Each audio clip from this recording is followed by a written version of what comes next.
Bonjour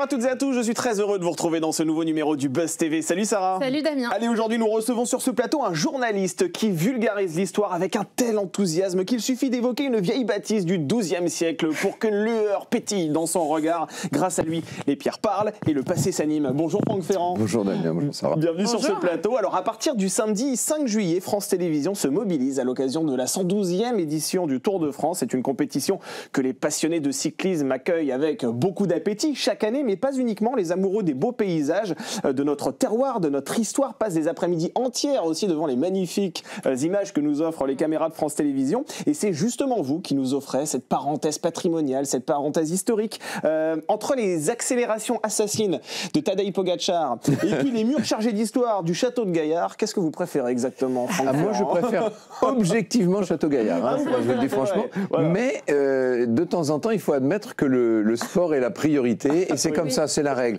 C'est-à-dire que j'ai la chance d'avoir un chef d'orchestre qui est juste à côté de moi d'ailleurs, hein, parce que je suis assis à sa gauche. C'est Alexandre Pasteur qui organise la parole. Ouais. Il le fait avec une maestria, avec une bienveillance qui sont vraiment à souligner. Je crois que les téléspectateurs en sont conscients et qu'ils lui en savent gré. Donc il me donne très volontiers la parole, mais évidemment que s'il y a une attaque de Pogačar, inutile de vous dire que mon château il passe. Et on vous écoute pas toujours, ça fait d'ailleurs des petites séquences sur les réseaux sociaux toujours rigolotes. Alors, comment vous le prenez ça? Oui, il y a notamment un chroniqueur que nous ne nommerons pas qui s'est fait une spécialité de montrer à quel point on me coupe la parole. Mais ce qu'il ne comprend pas, c'est que sur une étape complète qui dure 5 heures, il me coupe la parole 1 ou 2 fois et c'est normal parce qu'encore une fois, il y a la priorité au sport tout simplement. Mais comment vous faites pour vous frayer un chemin, c'est vrai, entre Marion Rousse et Alexandre Pasteur qui eux boivent du cyclisme jour et nuit? C'est le principe des bordures en cyclisme. Il faut savoir s'engouffrer au bon moment et prendre la roue de celui qui va vous donner la parole. Et je dois dire que mes 3 comparses, parce qu'il y a évidemment Marion Rousse hein, qui est là, et puis bien sûr Laurent Jalabert, et tous les 3 maintenant, je dis maintenant hein, parce qu'il a fallu qu'on s'habitue les uns aux autres depuis longtemps, on est une équipe très soudée et très agréable, mais maintenant ils se sont habitués à me donner la parole et même à me poser des questions sur les villages, sur la cuisine, sur ce qu'on traverse, et ça c'est très agréable parce que de même que moi je commence à m'intéresser beaucoup plus au cyclisme, de même je vois que le patrimoine ne leur est plus indifférent. Vous voyez, c'est la transmission à l'antenne, ça c'est magnifique. Bertrand Chameroy aura moins de boulot cette année. Je le crains. Ah, c'est dommage. Il faut qu'il trouve une autre tête de Turc en fait. Et bien on va poursuivre avec vous cet entretien dans quelques instants, Franck Ferrand. On va justement voir un peu quelles seront vos missions sur ce prochain Tour de France. On va également parler peut-être des monuments incontournables que vous allez à un moment donné commenter lors de cette compétition. Mais tout d'abord, je vous propose de découvrir les news médias présentés par Sarah Lecoeuvre. Allez, on commence ces infos médias avec une information qu'on a appris il y a quelques heures. Augustin Trapenard va rejoindre RTL. Oui, dès la rentrée, il hérite d'une émission hebdomadaire sur la station au logo rouge, une émission d'1 heure chaque samedi où il recevra chanteurs, acteurs, écrivains, bref, des artistes qui nous rappellera forcément Boomerang. Vous savez qu'il a animé pendant 8 années, c'était sur France Inter. Tout le gratin y passait, hein. Alain Chabat, Catherine Deneuve, pour ne citer que. Début le 29 août, et il faut noter aussi que l'animateur de la Grande Librairie sur France 5 signera également une chronique dans la matinale de Thomas Soto. Ce sera à découvrir tous les vendredis. Mais ça, c'est incroyable. Vous avez vu ce mercato actuellement, là, on assiste à un chassé-croisé. C'est tous les ans, non? Ah oui, non, mais attendez, cette année, il est particulièrement ouais. Et vous, Franck Ferrand, vous avez été sollicité à un moment donné Oui, toute ma vie, c'est mon métier. Et vous savez que c'est une période... On prend ça avec le sourire, mais c'est une période stressante pour les gens qui font notre métier. En mai, juin, le public ne le sait pas toujours, mais on passe beaucoup de temps au téléphone, il y a beaucoup de... Bon. Moi, cette année, je suis très stable. Nous restons sur Radio Classique avec la même émission tous les jours, et je suis ravi avec un changement de formule quand même, puisque cette année, l'émission va changer de titre, de format et d'angle. Et comment vous allez vous appeler? C'est Franck Ferrand raconte. Alors actuellement, c'est Franck Ferrand raconte depuis 7 ans, et pour la 8e saison, ça va s'appeler Les Dossiers de l'Histoire. Les Dossiers de l'Histoire. Ah donc vous allez devoir supprimer votre nom de ce titre alors. Je crois que c'est bien, non, il ne faut pas toujours se mettre en avant comme ça. Bah ouais, mais quand même, ça flatte l'ego un peu, non? Franck Ferrand raconte, ça avait été été instauré parce que c'était mon arrivée sur Radio Classique, donc il fallait en parler un peu. Je crois que maintenant les gens savent, au bout de 8 ans. Exactement, et c'est vrai qu'avec Augustin Trapenard, eh bien, on a un peu plus de culture dans le paysage audiovisuel français. Est-ce que vous trouvez que cette culture a la place qu'elle mérite aujourd'hui, ou il faudrait en faire encore un peu plus? Alors là aussi, on râle beaucoup. Dieu sait qu'il y a des choses à dire sur l'audiovisuel en général, mais la culture n'est pas maltraitée, je crois.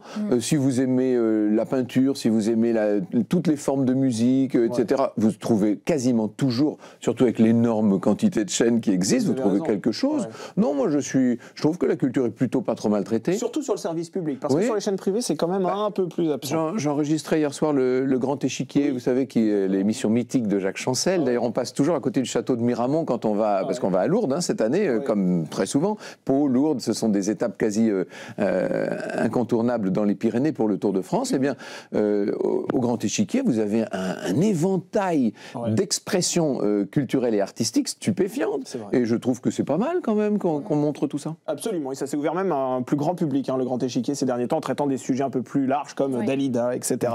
Allez, on poursuit ces infomédias, Sarah, avec le Mercato, encore une fois de plus, et le départ surprise d'Olivier Delacroix, mais cette fois-ci, on parle d'Europe 1. Et oui, l'animateur nous a appris la nouvelle cette semaine dans une vidéo postée sur Instagram. Il ne remplira pas la rentrée sur Europe 1. Il portait, je vous rappelle, la libre antenne depuis 2019, de 22h30 à 1h du matin. Alors, il ne donne pas plus d'explications que ça, si ce n'est qu'il est triste, qu'il a le cœur gros de nous annoncer cette nouvelle. Il fera donc ses adieux ce soir. Alors, il faudra veiller un peu, c'est à 1h du matin qu'il termine l'émission. Et puis, il faudra suivre également ce soir, un peu avant, sur RTL, les adieux d'Yves Calvi, qui quitte la tranche du 18-20 pour laisser sa place à Anne-Sophie Lapix dès la rentrée. Alors, Europe 1, c'est une station que vous connaissez bien aussi, parce que vous y avez travaillé pendant bien des années. J'y ai travaillé 15 ans, jour pour jour. Du 30 juin 2003 au 30 juin 2018. Vous étiez fixé cette limite? Non, ce sera 15 et pas 16. Mon départ n'était pas volontaire. Il y a eu un nouveau président que je connaissais bien, d'ailleurs que cette maison aussi connaît bien. J'ai jamais compris ce qui s'est passé, je vous avoue. Franchement, on va pas revenir là-dessus. Non. En tout cas, il m'a dit cette émission s'arrête alors qu'elle marchait très bien. Alors, elle s'arrêtait pas, mais elle avait été reléguée le week-end, c'est ça, le dimanche. Non, elle s'arrêtait carrément.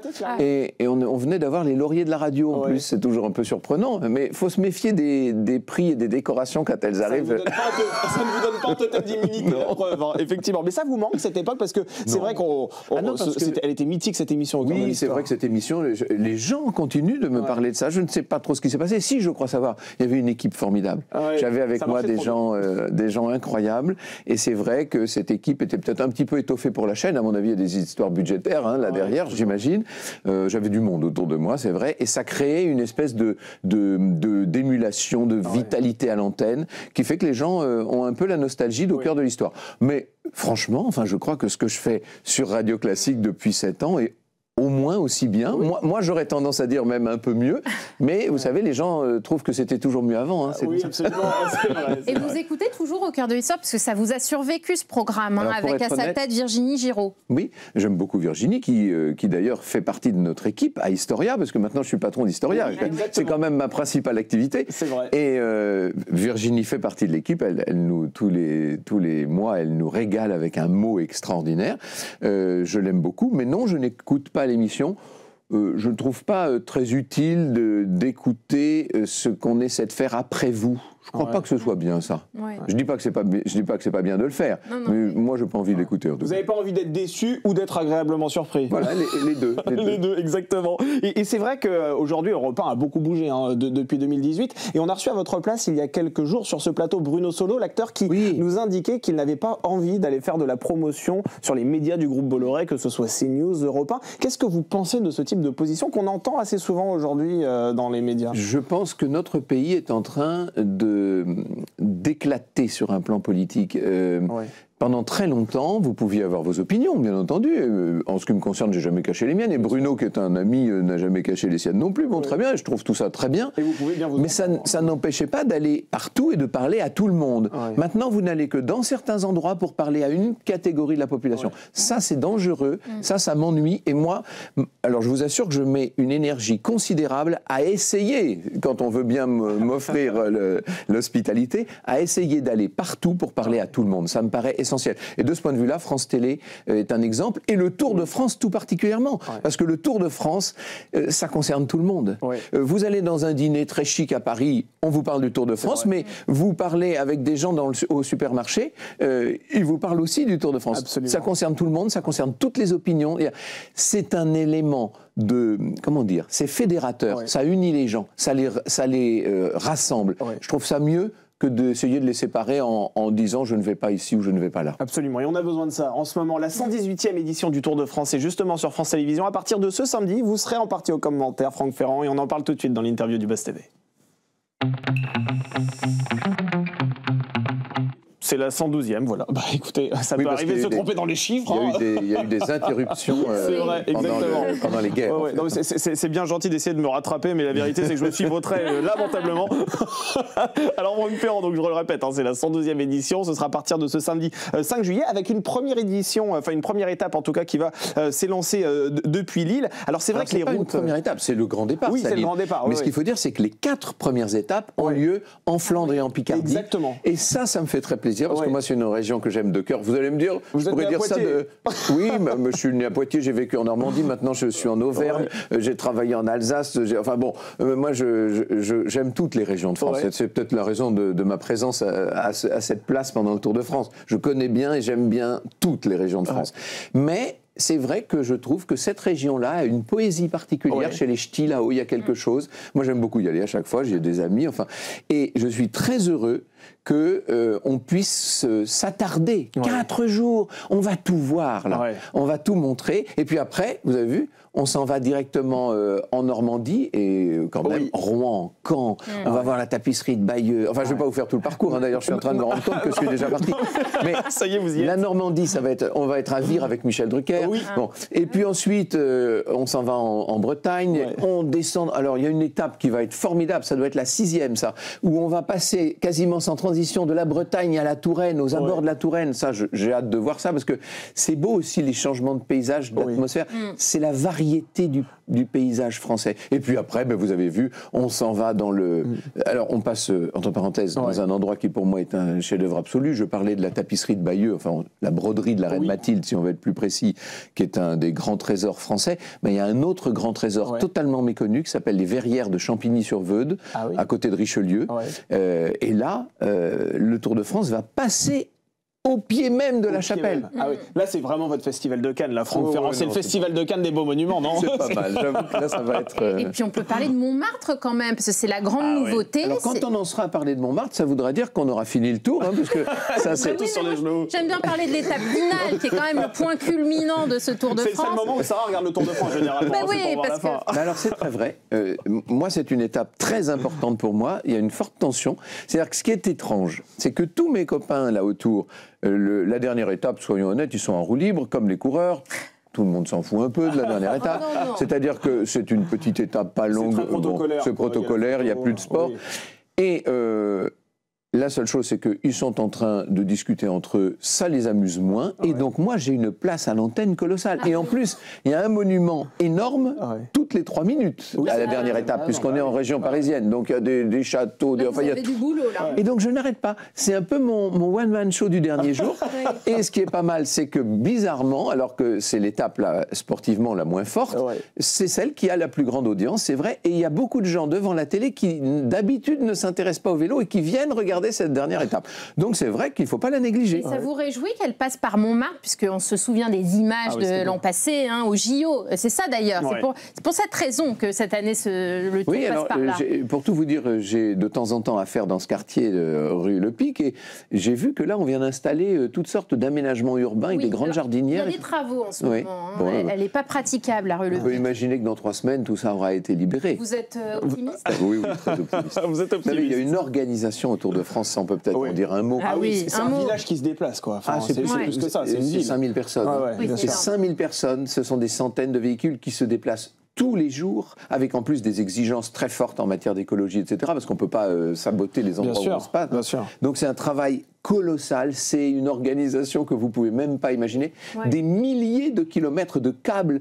Quand vous êtes dans ce qu'on appelle la ZT, la zone technique, où sont tous les studios de toutes les télés du monde, hein, vous, parce qu'on est diffusé dans 190 pays, c'est France Télé qui envoie le signal international. Effectivement les images, Et vous marchez sur des câbles, vous marchez sur plusieurs câbles, il faut s'habituer à le faire. C'est-à-dire qu'il y a des gens au début qui tombent. Non mais c'est très incroyable tout ça. Regardez où on met les pieds. Vous êtes témoin de blessures ou ce genre de choses chaque année? Disons de petites foulures, oui, ça arrive régulièrement. Mais non, mais on n'imagine pas ce que c'est. Et je pense que les gens qui sont devant leur télé n'ont pas l'idée de l'extraordinaire organisation. Et ça, il faut rendre hommage, bien sûr, à France Télé pour ce qui nous concerne, mais il faut rendre hommage à ASO, qui est la société organisatrice du Tour, qui a une organisation quasiment unique. Je ne sais pas si d'autres organismes seraient capables de rendre possible aussi fluide un événement pareil. On sent qu'ils ont plus d'un siècle d'expérience. Racontez-nous, parce que vous aussi, à titre personnel, vous changez de ville tous les jours. Vous avez un chauffeur, c'est ça, hein, un jour, j'ai dit, c'était chez un de vos confrères, j'ai eu le malheur de dire, mais vous savez, c'est très fatigant. Et alors, évidemment, un certain nombre de journalistes ont ironisé en disant, Franck Ferrand trouve fatigant de faire le tour en voiture, qu'est-ce que ce serait s'il était à vélo, etc. C'est un rythme quand même, attendez, mais pour nous, c'est plus de 5000 km, parce que les coureurs font 3400 km, mais nous, on fait plus de 5000 km en voiture. On arrive le matin, on a les interviews, etc. On a le direct un peu avant midi avec Laurent Luyat, qui est notre monsieur loyal, qui rend tout ça tellement festif. Bon. Et puis ensuite, on a le direct lui-même, qui dure 4-5 heures, 6 heures parfois. On passe ensuite à Vélo Club. Donc là, c'est une émission de plateau, sous les projecteurs, etc. Ça dure encore 1 heure. On est à peine descendu de là qu'il faut monter dans la voiture et on a environ 4 heures de route. Et oui, c'est fou. Donc on arrive, il est 23h et on repart le lendemain à 7h. Donc ça veut dire pas de place pour la fête. Ça veut dire qu'après les étapes, parce que moi j'imaginais que vous faisiez des petits pots, vous voyez, avec Alexandre Pasteur, Marion Rousse, ça dansait sévère entre 23h et 2h du matin, mais pas du tout. Non, si vous nous voyez, ils sont l'un et l'autre dans leur classement, leurs chiffres, leur machin, les coups de téléphone pour savoir où on en est. Moi, je prépare l'étape du lendemain. J'ai les maires d'un certain nombre de communes qui me disent attention, il ne faut pas que tu oublies ça, faut pas que tu oublies ça. Ah, vous recevez des pressions aussi? C'est normal, Les gens, vous imaginez ce que c'est d'avoir les projecteurs de la planète entière qui sont braqués sur un village qui parfois n'a pas fait parler de lui depuis 15 ans. Bien sûr. Non mais c'est d'une importance folle pour les gens. Pour le tourisme, exactement. Et vous allez donc d'hôtel en hôtel. Ça vous est arrivé de tomber dans des endroits un peu glauques Mais alors soit on vous a renseigné, soit vous êtes un peu médium. Écoutez, je connais bien le Tour. J'ai fait des petits stages.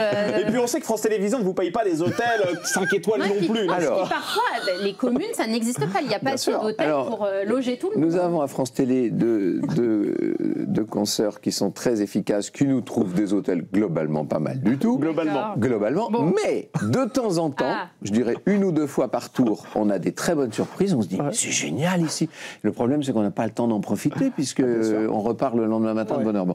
Mais c'est quand même plus agréable que... Et puis de temps en temps, c'est vrai, je ne vais pas sortir mon téléphone pour vous montrer des photos, mais de temps en temps, on est tombé dans des endroits, comment dirais-je, un peu improbable.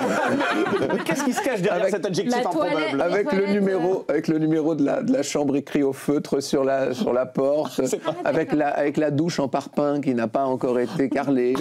J'ai vécu des choses un peu étonnantes. Ce n'est pas fréquent. Ça peut arriver. Et d'ailleurs, elles sont les premières désolées parce que inutile de vous dire qu'on les a pas prévenues quand c'est le cas.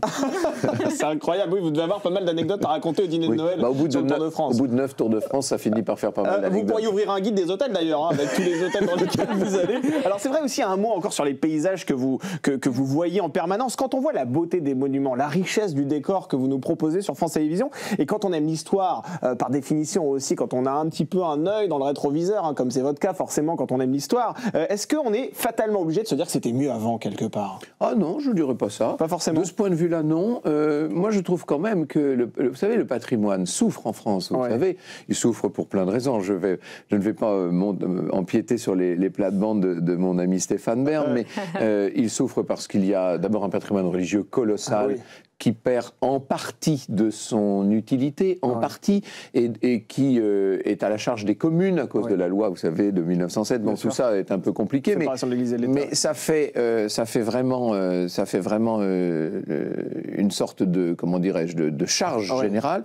Et puis vous avez le patrimoine privé qui souffre, lui, de d'un défaut de succession, disons. Oui. Il y a beaucoup de familles dans lesquelles on n'a plus envie la jeune génération n'a plus envie de consacrer tous ses efforts, tous ses moyens, tous ses week-ends à l'entretien d'un grand château. C'est vrai. Donc le patrimoine souffre, c'est incontestable. Mais en échange, en contrepartie de ça, il faut aussi dire qu'on a mis en valeur le patrimoine comme jamais dans notre histoire.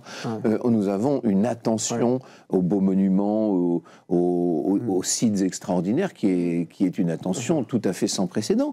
Et nous mettons tellement bien en valeur ce patrimoine que nous, on est là pour le filmer tous les ans et qu'on le rend... Vous avez vu un peu, on fait quand même en direct tous les jours l'équivalent d'un documentaire télé. C'est vrai. Et ça n'existe sur aucune télévision au monde. C'est-à-dire que grâce aux moyens mobilisés, encore une fois, on est diffusé dans beaucoup de pays, donc il y a des droits télé. Qui, par définition, sont colossaux. Mais grâce aux moyens mobilisés par France Télé, on arrive à vous donner tous les jours un documentaire réalisé en direct. Quand on y pense, c'est même dément entre nous. C'est incroyable. Et donc, alors, là, il faut rendre hommage à Anthony Forestier, avec toutes ses équipes, bien sûr. Je ne vais pas citer tout le monde, mais Anthony Forestier, c'est le réal du Tour. Et c'est lui qui envoie le signal français et le signal international. Entre parenthèses, c'est une espèce de Shiva avec plein de bras. Vous imaginez, là aussi, il faudrait faire un reportage d'ailleurs sur la façon dont il pilote tout ça dans son camion, là, c'est incroyable. Bon. Et il a en avant-première, si je puis dire, quelques semaines avant le tour, ils vont avec des drones filmer un certain nombre de lieux particulièrement emblématiques ou particulièrement spectaculaires qui sont instillés dans les images du direct. Et donc, vous voyez, par exemple, on est en train de survoler une très belle chapelle et on envoie des images pour le signal français. Les autres pays n'ont pas ça, mais nous nous attardons plus que les autres pays sur le patrimoine, et on envoie donc des images de l'intérieur, etc. C'est magnifique. Non, mais c'est un travail, mais bon, il y a beaucoup de monde derrière, bien sûr, mais vous n'imaginez pas ce que c'est. C'est une ruche. C'est une armée. Quand vous entrez dans le... Alors, on a les deux cars qu'on appelle les cars Strasbourg et cars Toulouse, les deux cars de réalisation, parce qu'il y a aussi les plateaux directs à réaliser. Et quand vous entrez dans ces cars, je vous assure que ce sont des régies fébriles. Maintenant, vous savez, les régies de télé, moi qui connais, malheureusement, c'est le privilège de l'âge, j'ai connu les régies d'il y a 25 ou 30 ans, c'était déjà un peu la ruche. Mais aujourd'hui, les régies, c'est très cool, parce que vous avez l'intelligence artificielle qui gère une grande partie du travail. Mais là, au Tour de France, il y a aussi de l'intelligence artificielle, mais il y a surtout des gens qui sont mobilisés, chacun. Il y a celui qui s'occupe des ralentis, celui qui s'occupe des temps, celui qui... Vous imaginez tout ça? Et il faut articuler ça avec l'antenne, c'est-à-dire envoyer les publicités quand même, et pas les envoyer au mauvais moment. Tout ça... Je vous assure que c'est un travail d'orfèvre, absolument. Et vous évoquiez tout à l'heure Stéphane Bern, et on vous a longtemps comparé à Stéphane Bern. C'est un très grand ami. Vous n'en avez jamais souffert. Depuis plus de 30 ans, vous savez. Mais c'est grâce à cette amitié et cette complicité, on se connaissait très bien, bien avant d'être connus l'un et l'autre. Enfin, lui était déjà un petit peu connu, moi je ne l'étais pas du tout à l'époque. Et on se connaissait déjà très très bien, on passait beaucoup de week-ends et de vacances ensemble. Et c'est ce qui nous a permis, à l'époque où on a voulu nous mettre en concurrence et on a voulu nous opposer, c'est ce qui nous a permis de survivre, si je puis dire, parce que sinon on aurait pu effectivement devenir des adversaires, ce qui aurait été complètement dément. Il n'y a jamais eu de concurrence entre vous, il n'y a jamais eu de rivalité. Il y a un petit peu d'émulation parfois, mais il n'y a pas de concurrence, en toute honnêteté. Non. On est toujours restés très amis. Mais est-ce qu'il n'y a de la place que pour Stéphane Bern sur France Télévisions? Parce que c'est vrai que vous, on vous voit en effet sur le Tour de France, mais vous avez aussi incarné plusieurs rendez-vous par le passé. Vous avez incarné L'ombre d'un doute, on s'en souvient très bien. Leur H aussi, un peu plus récemment. Leur H, c'était juste quelques épisodes. C'était quelques épisodes. Mais est-ce qu'aujourd'hui, France Télévisions pourrait vous proposer des rendez-vous un peu plus récurrents autour du patrimoine? Mais mon téléphone est branché. vous êtes demandeur. Et mon agenda est ouvert. Non, mais avec grand plaisir, bien sûr. Non, mais vous savez, je fais une émission d'histoire, mais pour une chaîne du câble payante, pour une chaîne à abonnement, en fait, qui est Histoire TV. Et l'émission s'appelle Les Dernières Heures. Alors, effectivement, c'est pas dans le cadre de France Télé, mais parce que France Télé ne me l'a pas demandé. Donc, pour l'instant, je suis sur Histoire TV pour ce qui est des émissions d'histoire. Oui, exactement. Voilà, et certains présentateurs, pour ne pas le citer, Pascal Praud en première ligne, reprochent souvent au service public, à France Télévisions, d'être sectaire, de mener un combat idéologique de gauche, plus précisément. Qu'est-ce que vous répondez à ça? Vous qui vous ne présentez pas, d'ailleurs, il y a quelques années, vous disiez que vous n'étiez pas spécialement un homme de gauche. Non, je crois que le public sait que je suis globalement un homme de droite, et ça ne m'empêche pas d'être dans l'équipe de France Télévisions autour de France. Vous en êtes la preuve. Est-ce que vous êtes l'exception, ou bien vous êtes la preuve que France Télévisions est finalement un groupe qui est ouvert et qui donc contredit Pascal Praud d'une certaine manière? C'est vous le journaliste, et c'est à vous de tirer les conclusions. En tout cas, je suis celui-là, incontestablement. Alors c'est vrai que voilà, vous n'avez jamais caché, comme vous le dites, vos idées, que vous êtes un peu plus à droite sur l'échiquier politique. Est-ce que vous avez déjà été tenté, vous, Franck Ferrand, de rejoindre la politique, de vous engager dans l'arène politique? Vous avez déjà pris des positions sur un certain nombre de sujets? Oui, j'ai pris les positions parce que j'étais chroniqueur à une époque, donc c'était mon métier de prendre un peu position. Pas jamais sur la politique elle-même, quand même. J'ai jamais fait de politique. Jamais. Mais j'ai pris position sur la société, sur un certain nombre de lois, etc. Oui, c'est vrai. Et notamment, je me suis un peu plus engagé que d'habitude pendant la période du Covid, parce que là, j'ai mené un vrai combat, je crois, voilà, contre les passes sanitaires, etc. Exactement, ouais. Et ça m'a fait beaucoup d'ennemis à l'époque, vous vous rappelez. Oui, c'était très clivant, oui, effectivement. Oui, c'était très clivant. Bon, j'essaie de ne pas être trop clivant, justement, parce que moi, mon rôle, je crois, enfin, j'essaie de vivre ça comme ça. Ouais. C'est un petit peu une sorte de vocation, au sens fort et propre du mot. Mon appel, c'est d'essayer de raconter aux gens leur histoire. Non seulement l'histoire de France, mais l'histoire du monde, d'ailleurs. Il me semble que si j'ai une chose à faire sur cette terre, moi qui sais raconter les choses, c'est de raconter. C'est de faire vibrer la culture. C'est de donner aux gens envie de reprendre le flambeau. Ça, je vis ça un petit peu comme une mission. Et d'ailleurs, au Tour de France, plus que nulle part. Vous imaginez, là, on fait entrer la culture dans tous les foyers possibles et imaginables. Donc ça, c'est formidable. Si je suis clivant et si je commence à dire, moi, je préfère un tel ou une telle, machin, vous comprenez bien que je vais me détourner d'une partie des gens. Or, j'essaie et j'espère. D'ailleurs, on dit que je suis à droite. C'est intéressant, ça. Est-ce que je suis à droite, au fond? J'ai toujours, dans ma vie, été centriste, moi. Mais vraiment, je suis presque une sorte... Certains de mes amis me l'ont reproché, je suis presque une sorte de centriste caricatural. On dit que je suis à droite parce que c'est les médias, je ne dis pas la société, mais ce sont les médias qui peu à peu ont glissé à gauche. Donc, quand les médias glissent à gauche, le centriste, il se retrouve à droite, en fait. Non, mais vraiment, mais je vous assure que c'est ça. C'est souvent ce que dénonce d'ailleurs Éric Nolot, qui lui s'estime même chose, mais on a le même combat avec Éric, vraiment. Et je crois qu'on s'apprécie beaucoup, peut-être parce qu'on a partagé des expériences communes de ce point de vue. Bon. Mais encore une fois, je ne pense pas être très marqué politiquement et je ne dois pas l'être dans mon métier. Alors vraiment, si quelqu'un repère pendant le Tour de France la plus légère dérive qu'on pourrait qualifier d'idéologique, et Dieu sait si je déteste l'idéologie, personnellement en plus, alors là qu'il me le dise, parce que franchement, ce sera qu'il a vu des choses qui n'existent pas. Qui n'existent pas, absolument. Une dernière question très rapidement, parce que c'est vrai qu'on parle de politique, on parle d'histoire, et c'est vrai qu'on peut tous citer des grandes figures qui ont marqué l'histoire, des figures politiques, Charles de Gaulle, Jean Jaurès, François Mitterrand, Nicolas Sarkozy. Quelles sont les personnalités politiques de 2025 qui, selon vous, seront dans les livres d'histoire dans les 10 prochaines années? Tous ceux qui sont en place, déjà, par définition. Donc oui, Emmanuel Macron, par exemple. C'est-à-dire que, par définition, quand vous exercez le pouvoir. Pourquoi est-ce qu'ils veulent tous le pouvoir? C'est pas très compliqué à comprendre.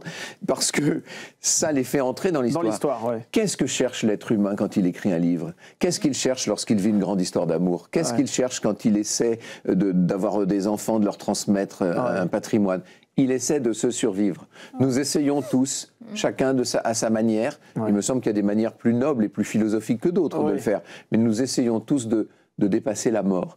Et évidemment, pour un homme politique, ou pour une femme politique, devenir président de la République ou Premier ministre ou se retrouver en charge d'un grand parti, c'est une façon d'échapper à la mort parce que vous savez que quoi qu'il arrive, dans la chronique historique, dans 5 siècles, votre nom sera prononcé. Tout simplement. On boit votre analyse avec beaucoup d'appétit. Merci beaucoup Franck Ferrand. Merci d'avoir été sur ce plateau. Je rappelle que vous faites donc partie des commentateurs du Tour de France qui s'élancera donc depuis Lille ce samedi devant les caméras de France Télévisions. Merci beaucoup d'avoir été autour de cette table. Et Le Buzz TV revient dès lundi avec un nouvel invité. Bon week-end à toutes et à tous sur le Figaro TV.